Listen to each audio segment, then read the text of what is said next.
We have a deeply arrogant habit of rewriting history to make ourselves look good. As modern humans, we sit at the very top of the food chain, surrounded by our technology and comfortable cities, and we look back at the past with an unbearable sense of superiority. Look at the word Neanderthal. In our modern language, we use it as a casual insult. If someone cuts you off in traffic or acts stupidly, you call them a Neanderthal.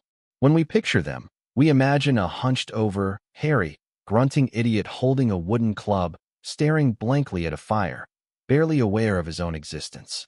But this image is a biological lie. It is an evolutionary myth, a piece of ancient propaganda created by Homo sapiens to hide a deeply uncomfortable truth. If you were to time travel 60,000 years back to the freezing forests of Ice Age Europe and stand face to face with a living, breathing Neanderthal, you wouldn't feel superior. You would not feel like the pinnacle of evolution. You would feel absolute, paralyzing terror. Because Neanderthals weren't primitive apes. They were absolute freaks of nature. They were the most heavily armored, muscular, and devastatingly powerful hominids to ever walk the earth. To understand just how terrifying they were, we have to look at their raw biology. Today, modern humans love to brag about physical strength. We spend 6 days a week in the gym, we track our macros, we drink protein shakes, and we spend hours lifting heavy iron just to build a fraction of raw power. But even the most genetically gifted, elite modern bodybuilder or powerlifter is biologically fragile compared to an average, untrained Neanderthal. Their skeletons were fundamentally different from ours. A Neanderthal's bones were ridiculously thick, sometimes twice as dense as a modern human's. These bones weren't just for structural support. They were massive anchors designed to hold slabs of dense, fast-twitch muscle that simply defy modern anatomical comprehension. They had a massive, barrel-shaped ribcage, incredibly broad shoulders, and forearms that possessed supernatural grip strength. If you gave a male Neanderthal a haircut, put him in a tailored modern suit, and placed him on a subway train, you wouldn't think he was an ape. You would think he was a professional heavyweight linebacker who could effortlessly rip a car door off its hinges with his bare hands. But their physical intimidation wasn't just below the neck. Their faces were built for war with the elements. They had massive, sweeping brow ridges to protect their eyes, and gigantic, wide noses that functioned as biological radiators, violently heating the freezing Ice Age air before it could reach their lungs. Yet, this is the point where the dumb caveman insult completely falls apart.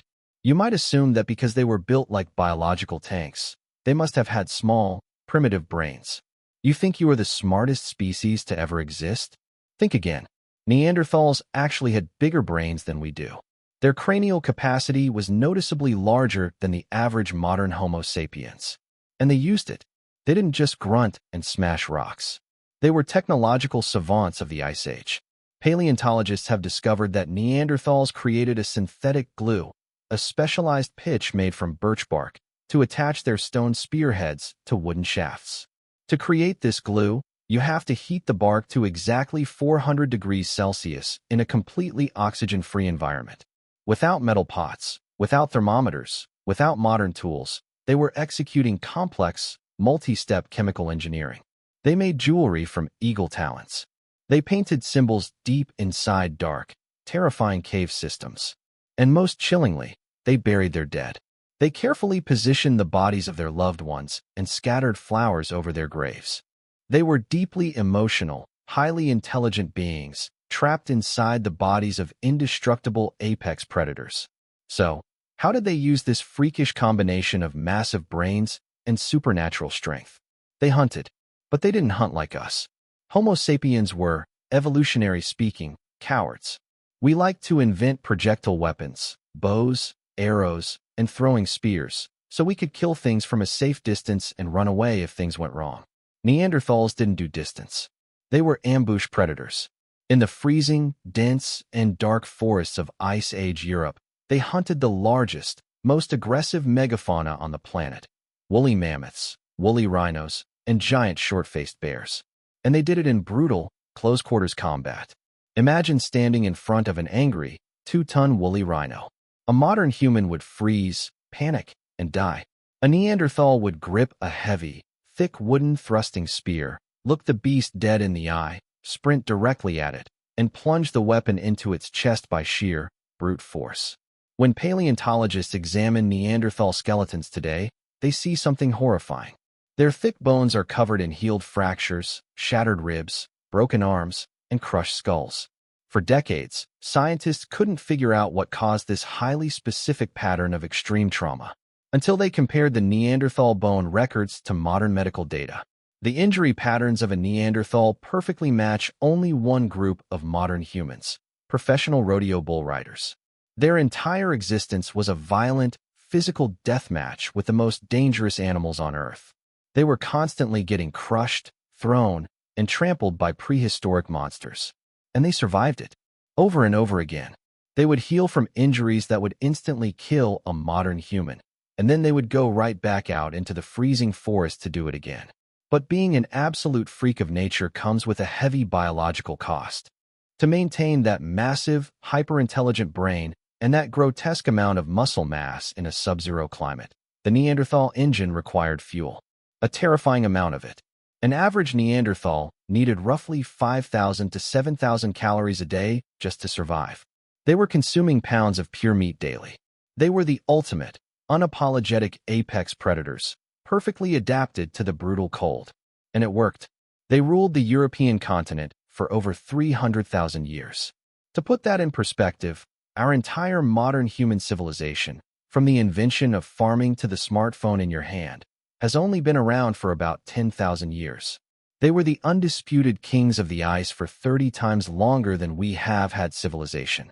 So what happened? Why are you sitting here, breathing comfortably, while the Neanderthal is just dust and fossils in a museum? We love to imagine that we marched into Europe and heroically defeated them in a glorious evolutionary war. We like to think our superior intelligence wiped them out. But the truth is much less heroic and much more cynical. The climate changed. The Ice Age began to end. The dense, dark forests of Europe began to die off, replaced by open, flat, endless plains. And suddenly, the Neanderthal's ultimate weapon, their heavy, muscular build designed for explosive, close-quarters ambushes, became a massive disadvantage. You cannot ambush a fast-moving deer on a flat, open field. You have to chase it. And Neanderthals, with their massive muscle mass and heavy bones, were not built for endurance running. That is exactly where we came in. Homo sapiens were physically pathetic in comparison. We were skinny, we were physically weak, and our bones were incredibly fragile. But we had one superpower. We were highly energy efficient. We didn't win because we were stronger. We didn't win because we were braver. We won because we were cheaper to run.